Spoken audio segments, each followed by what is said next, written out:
The Catholic Church on Guam is in crisis.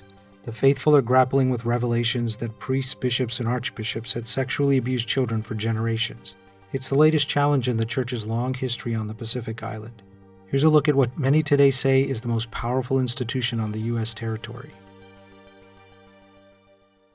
In the 1600s, Jesuit missionaries landed on Guam, a Spanish colony. They were met by the island's inhabitants, the Chamorros. With Spanish help, the priests imposed Catholicism on the people that led to conflict and deaths. Over time, the faith took root, and churches began to rise across the island.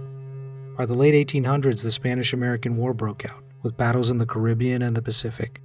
And when it ended in 1898, Spain handed Guam to the United States.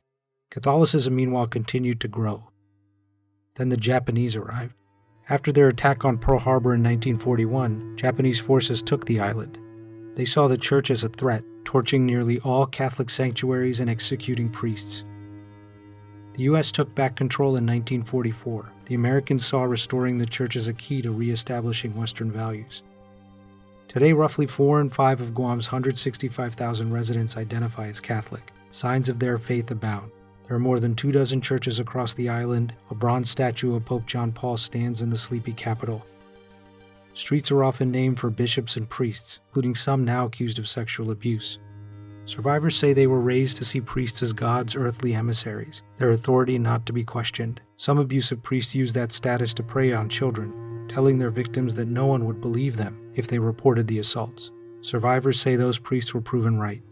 Among those accused of sexual abuse was Anthony Aparon, until recently Guam's archbishop. 7 men accused him of sexually abusing them when they were children, including his own nephew. The 73-year-old calls them liars and maintains his innocence. The Vatican found him guilty last year of sex crimes against children and removed him from public ministry.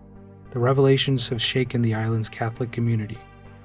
Guam's new archbishop says he's focused on rebuilding faith in the church and ensuring abusive priests are held accountable.